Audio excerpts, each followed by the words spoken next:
Hello दोस्त, मैं नीतीश। मैंने आज आपके लिए देखिए कि मध्यकालीन भारत का ट्रिकली वीडियो लेकर आ गया हूं, जिसमें कि देखिए इससे मतलब पहले हम आप लोग को मतलब कुछ क्वेश्चन करवाते, 5 क्वेश्चन करवा दिए थे।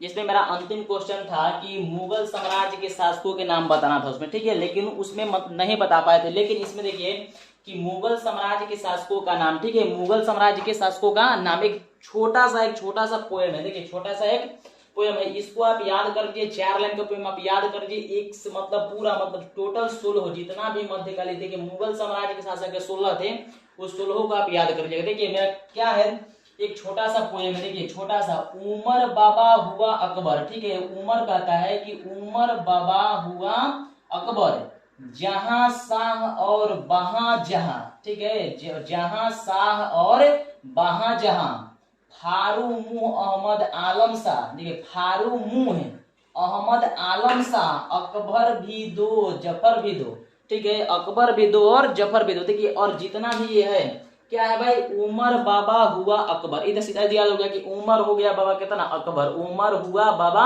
अकबर, ठीक है। उमर बाबा हुआ अकबर, उमर बाबा हुआ अकबर, जहां शाह और वहां जहां, जहां शाह और वहां जहां फारू मुंह अहमद आलम शाह, फारू मुंह अहमद आलम शाह, अकबर भी दो और जफर भी दो। चलिए अब देखिए कि इसमें हम एक को मिलाते हैं और देखते हैं कि किसका शासनकाल मतलब कितना ईस्वी तक ले रहा, ठीक है, मतलब कितना से कितना ईस्वी तक ले रहा और कौन से मतलब देखिए कौन से मतलब शासक कितना दिन शासन किए, ठीक है। चलिए अब हम लोग बढ़ते हैं क्वेश्चन की ओर। सबसे पहले देखिए कि उमर था, तो उमर से क्या हो गया भाई, तो सबसे पहले मेरा उमर था, तो उमर से क्या हो गया कि उमर से हो गया उमर शेख मिर्जा, ठीक है। ये पहला शासक थे उमर शेख मिर्जा थे, ठीक है। कौन थे, उमर शेख मिर्जा थे। दूसरा देखिएगा, दूसरा कौन है भाई, बाबर। दूसरा देखिएगा बाबा, तो बाबा से क्या आ गया, तो बाबा से बन गया रे बाबू बोची बाबर, बाबा से कुछ बना बाबर। लेकिन बाबर के शासनकाल था कितना दिन, 1526 ईस्वी से लेके 1530 ईस्वी तक मतलब बाबर शासन किया, ठीक है, इतना ईस्वी तक। अब देखिए कि उसके बाद बाबा के बाद हुआ, तो हुआ के मतलब देखिए हुआ, तो हुआ से क्या बन गया, हुमायूं। हुआ से क्या बन गया, हुमायूं। तो जब बाबर अंतिम शासन 1530 ईस्वी तक मतलब 1530 ईस्वी तक यह शासन किया, मतलब मर जाता है 1530 में, तब फिर कौन आता है, हुमायूं। तो हुमायूं के शासनकाल था कितना, 1530 ईस्वी से लेके 1556 ईस्वी तक, ठीक है। 1530 ईस्वी से 1556, 1530 में या 1556 में खत्म, ठीक है। तो 1530 से 1556 ईस्वी तक किसका शासन हुआ, हुमायूं के, ठीक है। हुमायूं के बाद देखिए कौन आता है, अकबर आता है, ठीक है। हुमायूं के बाद कौन आया, अकबर आया। तो अकबर के शासन काल का हुआ देखिए अकबर, तो यहाँ देखिए कि अकबर था, तो यहाँ भी अकबर। चौथा देखिए अकबर, तो एक लाइन में 4 है, 4 खत्म गया अकबर।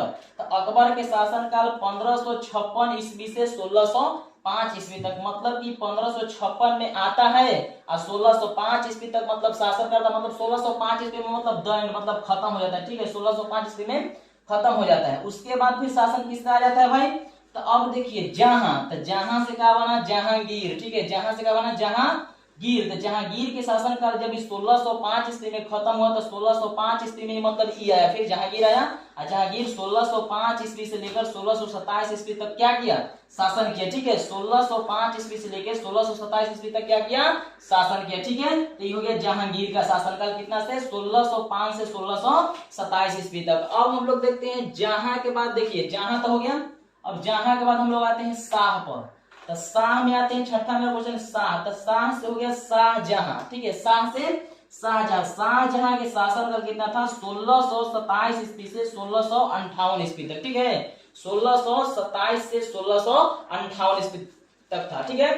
और देखिए और उसके बाद शाह के बाद आता है और, शाह के बाद और आता है, तो और से देखिए, और से हो गया औरंगजेब। और से क्या होता है, औरंगजेब होता है, जिसका शासनकाल 1658 ईस्वी से 1707 ईस्वी तक। और ये भी कहा जाता है कि जितने भी मुगल साम्राज्य के शासक थे, सबसे ज्यादा दिन शासन करने वाला शासक कौन था, यही था औरंगजेब, जो 1658 ईस्वी से लेकर 1707 ईस्वी तक शासन किया था, ठीक है। 1658 ईस्वी से लेकर 1707 ईस्वी तक शासन करने वाला शासक कौन था, औरंगजेब था। ये भी पूछा कि सबसे अधिक दिन तक शासन करने वाले मुगल वंश में शासक कौन था, याद रखिएगा औरंगजेब होगा, ठीक है, औरंगजेब होगा। अब देखिए कि इसका शासनकाल कितना से कितना था, तो 1658 ईस्वी से लेकर 1707 ईस्वी तक। अब हम लोग आगे चलते हैं, देखिए और के बाद हो गया बाहा। तो बाहा के मतलब क्या होता है, तो देखिए बाहा के मतलब हो गया बाहा का मतलब हो गया बहादुर शाह जफर, बहादुर शाह जफर।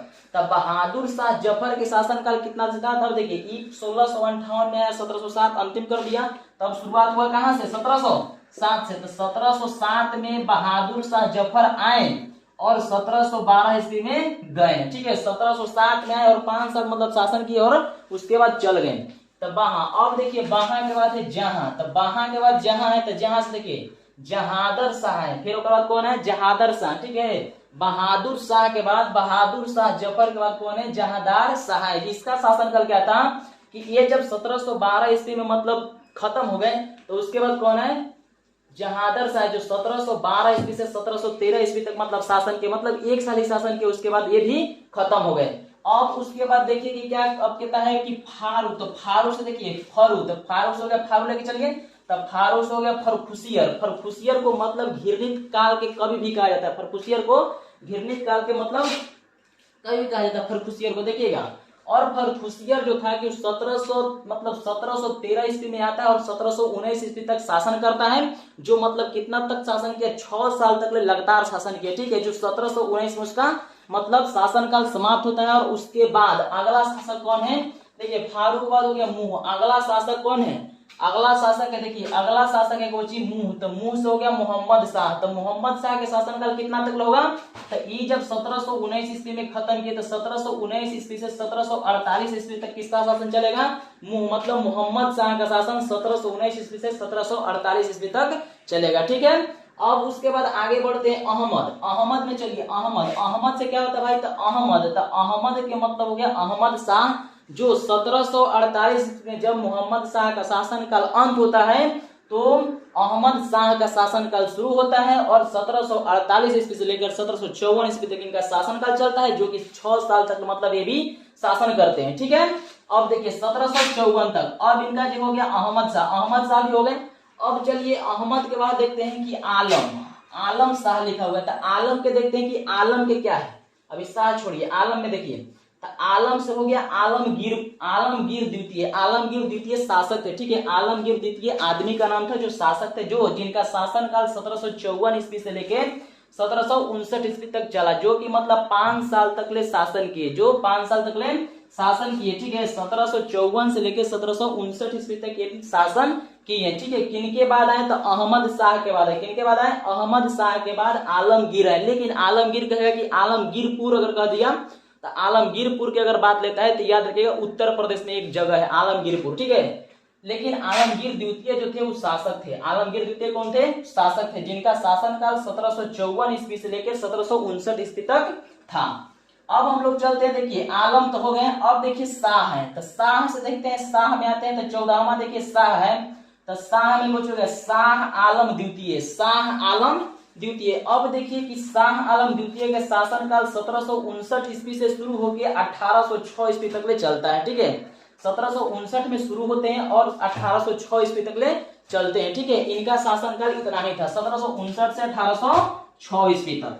अब हम लोग चलते हैं कोची अकबर भी दो और जफर भी दो। ठीक है, अकबर भी दो, अब देखिए और जफर भी दो वो शासक थे। तो अकबर द्वितीय के शासनकाल मतलब 1806 ईस्वी से लेके 1837 ईस्वी तक था। लेकिन अब जफर दो थे, तो जफर दो कब थे? जब इनका शासनकाल 1837 में खत्म हुआ, तो इनका शासनकाल शुरू हुआ 1837 से, और 1837 ईस्वी से लेकर 1857 ईस्वी तक इनका शासनकाल चला।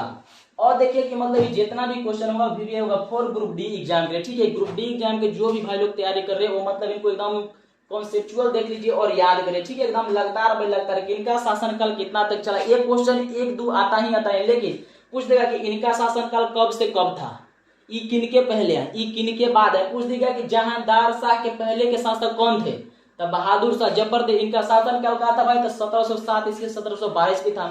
ठीक है, ऐसे ही मतलब क्वेश्चन बहुत सारे आएंगे। इसके लिए धन्यवाद, मिलते हैं फिर अगले वीडियो में।